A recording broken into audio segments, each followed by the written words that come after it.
कोपरगाव शहरात आज दिनांक 10 डिसेंबर रोजी सकाळपासून अहिल्यानगर जिल्हा पोलीस अधीक्षक सोमनाथ घारगे यांच्या मार्गदर्शनाखाली स्थानिक गुन्हे शाखेकडून अवैधरित्या सुगंधित गुटखा विक्री व वाहतूक करणाऱ्यांवर मोठी मोहीम राबवण्यात आली.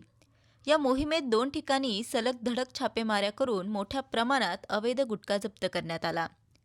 पहिल्या कारवाईत धारणगाव रोड बस स्थानकाजवळील साईबाबा पान स्टॉलवर छापा टाकताना आरोपी योगेश विजय कटाळे व नामदेव संजय पगारे दोन्हीही राहणार कोपरगाव हे अवैधरित्या सुगंधित गुटखा विक्री करताना आढळून आले.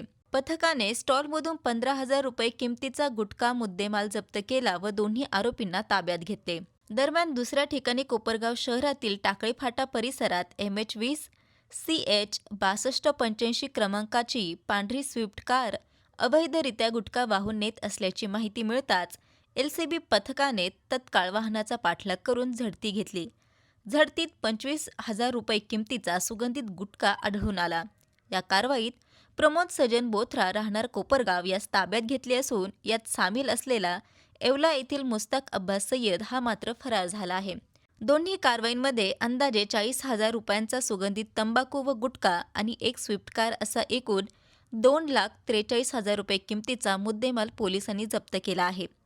ही संपूर्ण कारवाई स्थानिक गुन्हे शाखेचे पोलीस निरीक्षक किरण कुमार कबाडी व त्यांच्या संपूर्ण पथकाने केली आहे. दोन्ही प्रकरणावर कोपरगाव शहर पोलीस ठाण्यात संबंधित कलमान्वये गुन्हे नोंदवण्यात आले असून पुढील तपास सुरू आहे. अचानक केलेल्या या धडक मोहिमेमुळे शहरातील अवैध गुटखा विक्रेते आणि वाहतूकदारांमध्ये मोठी खळबळ उडाली आहे.